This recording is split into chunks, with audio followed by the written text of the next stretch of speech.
What is the difference between Attorney General of India, Solicitor General of India, and Advocate General of State? Attorney General of India.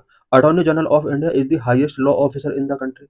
Attorney General of India country में highest law officer होता है. Chief Legal Advisor to the Government of India. Government of India के लिए Attorney General Chief Legal Advisor होता है. He is also the primary lawyer representing the Union Government in the Supreme Court and High Court of India. Attorney General of India government of India को supreme court and high court के अंदर represent करता है. Article 76 has provided for the office of the attorney general of India. Attorney general of India के लिए constitution का article 76 various provisions करता है. Constitutional provisions related to appointment, term and removal of attorney general of India. Article 76. The President shall appoint a person who is qualified to be appointed a judge of the Supreme Court to be Attorney General of India. President attorney general of India को appoint करता है और appointment के लिए इसके पास supreme court of India के जज की क्वालिफिकेशन होनी चाहिए. It shall be the duty of the attorney general to give advice to the government of India upon such legal matters.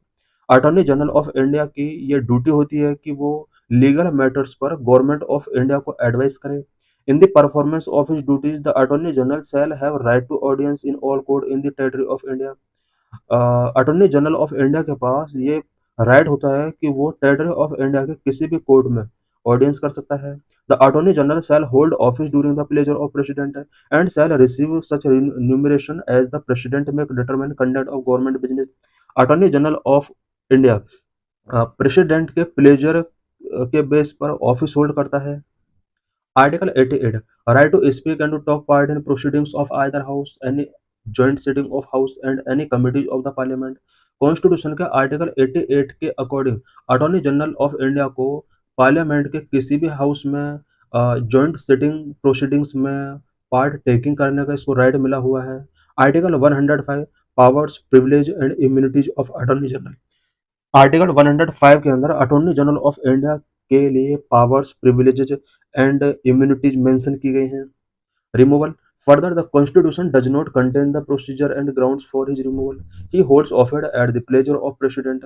Constitution के अंदर अटॉर्नी जनरल ऑफ इंडिया के remove करने के लिए प्रोसीजर गिवन नहीं किया गया है.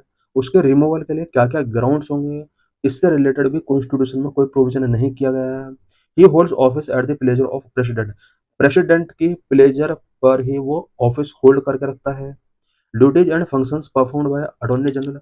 अटॉर्नी जनरल के द्वारा कौन कौन से ड्यूटीज कौन कौन से फंक्शंस परफॉर्म किए जाते हैं. Number 1 to give advice to the government of India on such legal matters which are referred to him by the president. Government of India को ये लीगल मैटर्स पर एडवाइस गिवन करता है. Number 2 to appear on behalf of the government of India in all cases in the supreme court in which the government of India is concern.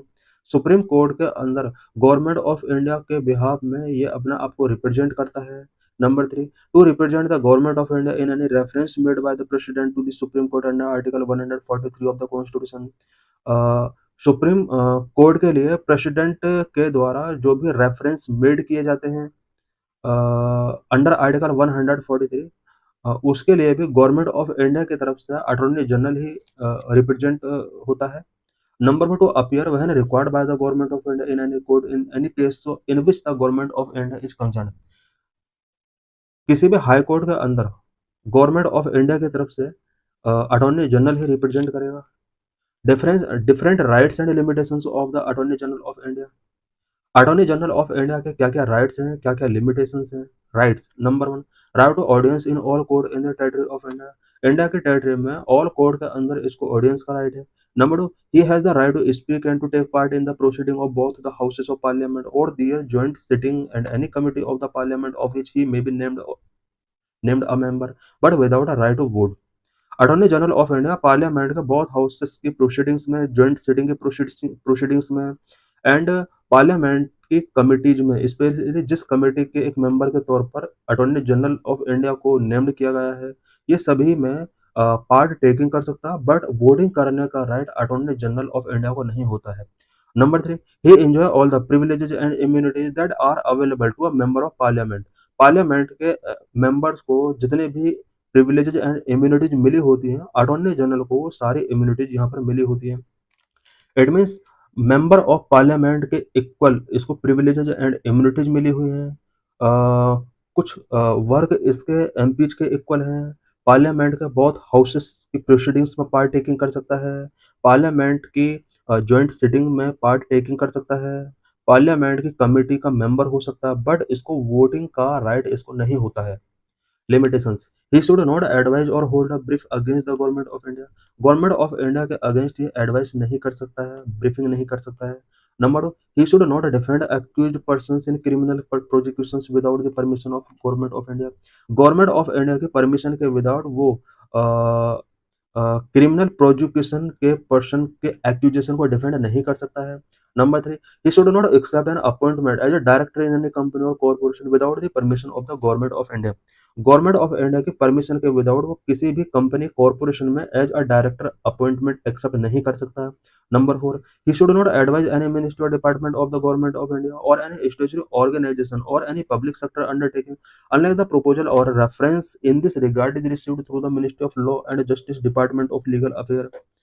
Attorney general of India किसी भी ministry या department जो government of India के under आता है या किसी भी स्टेचुटरी ऑर्गेनाइजेशन या पब्लिक सेक्टर अंडरटेकिंग्स के लिए एडवाइस गिवन नहीं कर सकता जब तक कि ministry of law and justice के डिपार्टमेंट ऑफ लीगल अफेयर्स से कोई इससे रिलेटेड प्रपोजल या रेफरेंस नहीं मिल जाता है।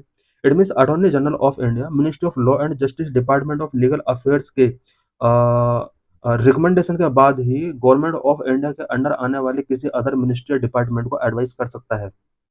What are the issues pertaining to the office of attorney general. Attorney general of India के ऑफिस के बिफोर क्या क्या इश्यूज हैं, क्या क्या चैलेंजेस हैं। Number of consent for criminal contempt case. The precondition of the consent of Attorney General for criminal proceeding under the Contempt of Court Act 1970 may be misused by the political party in power। Criminal proceedings के लिए यहाँ पर सबसे पहले attorney general of India की consent taking करनी होती है और इस प्रोविजन का पॉलिटिकल पार्टी जो पावर में है उसके द्वारा मिसयूज भी किया जा सकता है। Number 2, removal. The removal procedure for attorney general is not mentioned in the constitution. The president can remove him her any time affecting the independence of the office. Constitution में अटॉर्नी जनरल ऑफ इंडिया का removal process नहीं given किया गया है। President चाहे तो कभी भी अटॉर्नी जनरल को रिमूव कर सकता है जो इसके ऑफिस के इंडिपेंडेंसी को अफेक्ट करता है। Number 3, pleasure doctrine. He shall hold the office under pleasure of president. President की प्लेजर के अंडर ही ये अपना ऑफिस होल्ड करता है। Hence the office term of attorney general is not fixed. Attorney general का ऑफिस टर्म फिक्स नहीं होता है। Number 4, no bar on private practice. Private practice पर कोई बार नहीं है। The attorney general is not debarred from private legal practice. Private legal practice से attorney general को डिबेयर नहीं किया गया है। He does not fall into the government servant category. Thus, it may raise the issue of conflict of interest। Government servant category में इसको नहीं रखा गया है, इसलिए कॉन्फ्लिक्ट ऑफ इंटरेस्ट के इशू इससे रिलेटेड रेज हो सकते हैं। Solicitor general of India, second highest legal officer in the country, serving under the attorney general who hold the highest position. Solicitor general of India second highest legal officer होता है India के अंदर और attorney general of India के under ये work करता है। Apart from the Attorney General, the Indian government has other legal officers, including the Solicitor General and Additional Solicitor General, who support the Attorney General in carrying out his duties। Attorney general के apart Indian government के पास other legal officers होते हैं such as solicitor general and additional solicitor general जो attorney general को अपनी duties carry out करने में हेल्प करते हैं। Only the attorney general's office is established by the constitution as article 76 does not mention the solicitor general और additional solicitor general. Constitution के अंदर ओनली अटॉर्नी जनरल के ऑफिस को एस्टेब्लिश किया गया है आर्टिकल 76 के अंडर, बट सॉलिसिटर जनरल या एडिशनल सॉलिसिटर जनरल के बारे में कॉन्स्टिट्यूशन के अंदर कोई प्रोविजन नहीं किया गया है। The office and responsibility of the solicitor general and additional solicitor general regulated by the law officers rule 1987 rather than the constitution, making them statutory position rather than constitutional one। Solicitor general and additional solicitor general की office and responsibilities से related provision law officers rule 1987 के under किए गए हैं। Constitution के under कोई provision नहीं है एंड कॉन्स्टिट्यूशनल प्रोविजन न होने की वजह से ये एक स्टैच्यूटरी पोजीशन हो सकती है।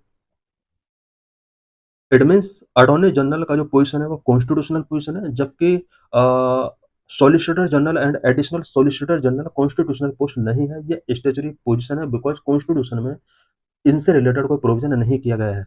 The solicitor general provides legal advice to the government and is appointed for a 3-year term by the prime minister chaired appointment committee of the cabinet. Solicitor general government को legal advice provide कराता है। Government के द्वारा ही इसको 3-year term के लिए appoint किया जाता है। Specially PM chaired appointment committee of cabinet के द्वारा इसको 3 ईयर के लिए अपॉइंट किया जाता है। The attorney general has the right to participate in the parliamentary proceeding but can not cast a vote. Attorney general को पार्लियामेंट्री प्रोसीडिंग्स में पार्टिसिपेट करने का राइट है, बट वोट कास्ट करने का राइट इसको गिवन नहीं किया गया है। Solicitor general and additional solicitor general have however do not have the right to participate in the parliament proceeding।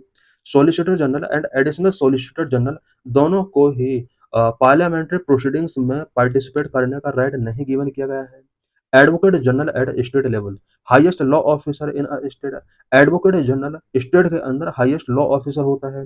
The constitution has provided for the office of advocate general for the state. Advocate general of the state के लिए constitution में provision किए गए हैं।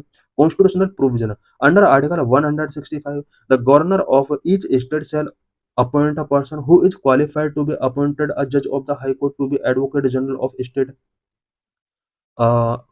Advocate general of state के लिए constitution में 165 article के अंदर प्रोविजन किया गया है। इस आर्टिकल में ये प्रोविजन किया गया है कि गवर्नर ऑफ द स्टेट किसी ऐसे पर्सन को जो हाई कोर्ट के जज के अपॉइंटमेंट के लिए क्वालिफिकेशन रखता है, उसको स्टेट का एडवोकेट जनरल अपॉइंट किया जा सकता है। Hold office during the pleasure of the governor and shall receive such remuneration as the governor may determine conduct of governance government business. Governor of state के pleasure के during ही ये अपना office hold करके रख सकता है। The duties rights privileges functions and responsibility of an advocate general are very much similar to the attorney general of India. Advocate general की duties rights privileges functions and responsibility attorney general of India के equivalent होती हैं, but the only difference is that it is confined to the respective state only. दोनों में difference ये है कि advocate general जो होता है वो एक स्टेट तक ही लिमिट होता है, जबकि अटॉर्नी जनरल जो होता है वो ऑल इंडिया को रिप्रेजेंट करता है। तो thanks for watching this video.